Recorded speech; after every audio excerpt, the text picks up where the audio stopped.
Date karon is December 17, 2025. Naami sa amuang yuta nga napalit atong 2016 gikan nila ni Marilu Cadirao ug Ariel Cadirao, barangay captain sa una sa nagsulay lila ni si Ariel Cadirao. Gipalitan sila, ang gipalitan namo sa yuta unya kani pud nga yuta napalit nila gikan ni Rosalio ug ni Francisco Kiset. So timing kayo nga karon nga pagkauli namo natingami kay nganong gilimpyuhan ang yuta ngadto mi sa anda atong Thursday, December 11. Naa namin nakitaan nga mga tawo nga nagsugod na og panglimpyo ani sa yuta. Karon abi na mo nga DPWH, taga DPWH ra sila. Unya pagbalik na mo glabay pagka kaugma, Friday, December 12. Naanay PC. So mao to nga ning atumi atong bay sa unahan nangutana mi kung kinsa ang nagpalimpyo ug nagbutang og PC aning among napalit nga yuta. So niingon ang kadtong karpentero nga nagtrabaho sa murag mason siya, ningon nga kadtong nga bay isutian mi kung kinsa nga mga tawo, anan mi kung asa ang bay atong mga tawo nga nagpalimpyo sa yuta. So kiadto namo wala mi nakuha nga nila, pero naa sila kanang green nga ato nga bay tapad sa bakery nga unahan lang ani nga among napalit nga yuta.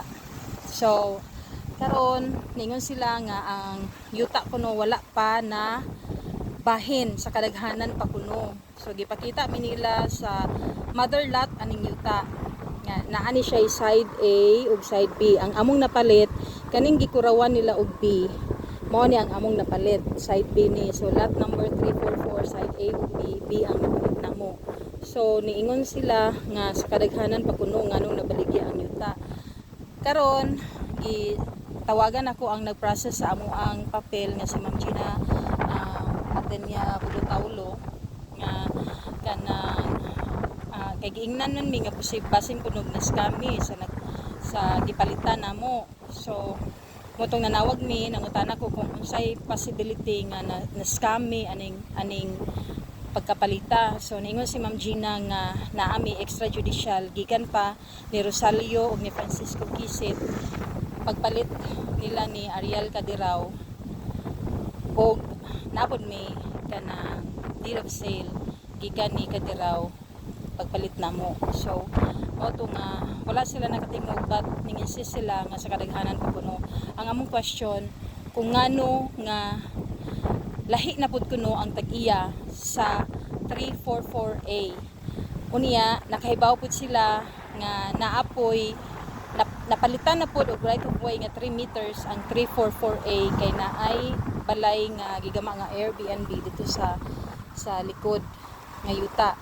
So karon among question nganong mingon sila nga wa pa nabahin kay sa kadaghanan pa.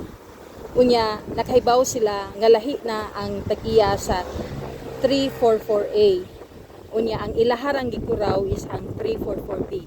Exactly the same kay gadala may og surveyor kay gipari-survey na mo, gipari-locate na mo ang amo ang lot ang lot 344B atong Sabado, December 14. December 13.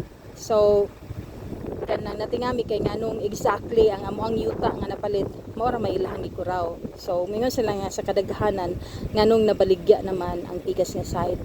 Unya nganong giangkon nila og balik kaning yuta nga amo ang gipalitan. So